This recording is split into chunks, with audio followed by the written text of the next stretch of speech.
let's talk New Year. For some, it can be excitement, for some, it might not, but it's alright. It's always about moving forward and living in the present and preparing for the future, to enjoy the future present. So, if you were given a chance to change something in your life, that you've been doing this for the whole year 2024, even previous year, what would that change that you want to bring into your character or your habits or anything that you were doing all this while? What would that be?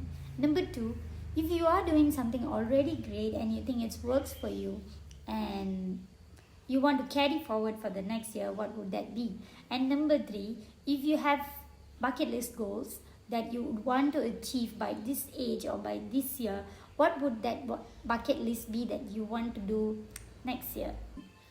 Have you ever thought why we have this 16 different types of purification rituals that has been taken and mentioned in Vedas, which is known as Sodasha Samskaras? It basically loosely translates into 16 different types of purification process. Let's begin with the first one. One of the first one is shaving the head. Have you ever thought why people are even shaving the head of a small baby? Is it even necessary? People talk about abuse. People compare that with some Mundan, a belief system that is not going to work, that doesn't really signify anything for a personal growth and stuff. But come to think of it, Hinduism always for the seekers who are seeking salvation. So if it's fashion, it always makes sense. We wouldn't mind spending a lot of money to look great or to follow a trend, even if it doesn't suit your character or it's not something that you seek. We would still want to do and splurge money on that without even concluding that it's totally unnecessary. One of the very common one is shaving head. Today, the world is telling that it's unnecessary, it's about abuse, this and that. But once it was known as something that purify a particular person who just came into the world. Head shaving ceremony could possibly mean something, as it is followed by certain mandala sadhana. However, people who grows hair and never want to cut them. Have you noticed Naga sadhus and Agori Babas who doesn't want to cut their hair? You also can see people who take certain sadhanas like Ayyappa Puja sadhana. One of the things that they have to do is never cut their hair during that mandala sadhana. Why does this thing is so important? Something to do with the hair, and it's super crucial. Is it something to do with just your appearances and you're not wanting to do anything, this attachment towards your facial features or enhancing your physical look and things like that? What could be that significant meaning behind this so-called Mudanambika? We look at the patterns, certain tantras that we actually do without even realizing that is part of certain tantra, certain practices which has a lot of significance. Come to think of it, you can see a lot of common things between the Buddhist people and people who do all these Tibetan practices, which is so interconnected with Hinduism and spirituality. When you look at a Buddhist monk who wants to start his mandala sadhana or a particular period of practices, one of the first things that he do is also shaving the head. When a new baby is welcomed to the world, one of the main things that they do is also shaving the head. And when somebody lost their immediate family member, especially men, immediate ones, one of the things that they do after the funeral and the rituals, the karma kriya and everything, he go for a head shaving ceremony. And that is also continue with certain part of mandala sadhana. Just like naming ceremony, you have a sadhana as well. Today, the amount of faith that we put in occult and the ability for a ghost or spirits to do something is so much higher than the practices that we actually want to do for human being. This is super common. Let me tell you why. Let me just give you one simple example. Have you ever seen our elders in the family telling us that make sure you don't simply drop your hair anywhere, because people can do a lot of things with that. Today science is telling you that the hair carries so much knowledge about yourself, the DNA thing, and they can just tell a lot of things about yourself based on the hair.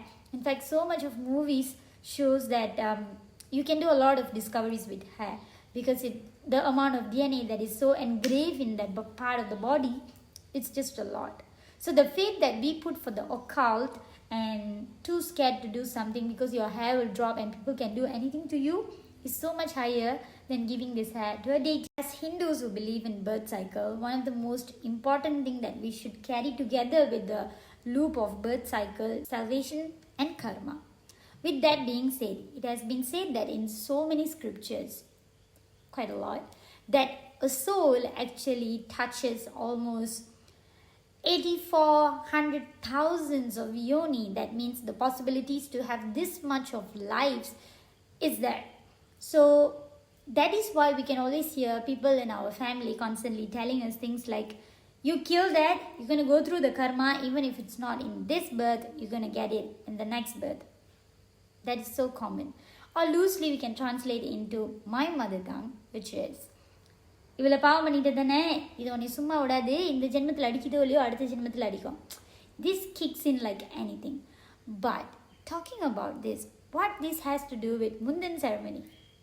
Before we decode why we are actually concentrating on this particular Mandala sadhana by shaving head, going to the Ishtadevata temple or the Kuladevata temple, we try to look at why a man or the last born in a particular family who loses his immediate family member, who does certain rituals for the demise or the deceased, why he needs to shave his hair. What is the significance behind it? Even after he shaves his hair, one thing that he needs to do is he has to be vegetarian, they couldn't do certain practices. Why? It signifies that the person, when they lose their immediate member, they are cutting ties with the person who's no longer with them. This is how it begins. That is the same significance has been practiced when a Mundan ceremony happens to a child, Mottai Adithal.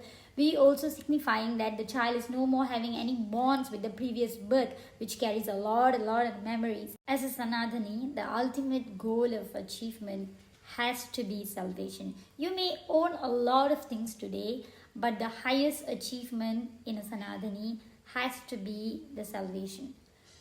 Come to think of it, we can conclude today that when a child is born, the Mundan ceremony is happening to signify that we are cutting ties with the previous bondages the child would have been having with the people in the previous birth. Probably their end rituals or the soul's funeral didn't really happen properly in the previous birth. That is why we are doing this. But when you look at the person who carries a particular lineage and he loses his family member, immediate member, who does certain rituals for the funeral, also goes through the same thing to show that he's cutting ties.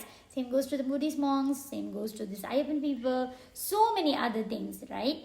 But how about people who grows hair? We have read so many places that certain deities have really long hair. What is the significance behind the backstory of not dropping your hair because people can do anything to you? It's not just any fear, but it's also a message to us that the hair carries a lot of things. Immortality, the Ashtama Siddhis, Kaivalya Dharma, all these things doesn't happen in a day. It works with so much of practices. That is why we can definitely say that alterations of DNA can happen today, not just in the lab, but with certain practices that you've been doing so many times. Now Lord Shiva with dreadlocks, Krishna with long hair, so many other Naga sadhus and Agori Babas with long hair. The fear that your relatives, your friends, your Amma, Appa, your Nana Nani, your Pati Tata, Mama Mami gave you by saying that dropping hair, people take that they can do anything, could be really signifying something. Hair carries a lot of message. In fact, it has been said that some of the Naga sadhus, some of the Agori Babas, they communicate a lot with the hair.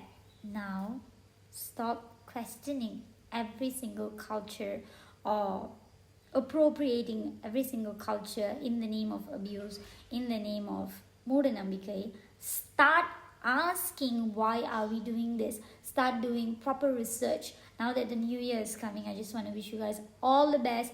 Try not to carry any of the baggages from the previous. Only take it if it's for your personal growth. Try to take the new year as a sadhana, and all the best to you.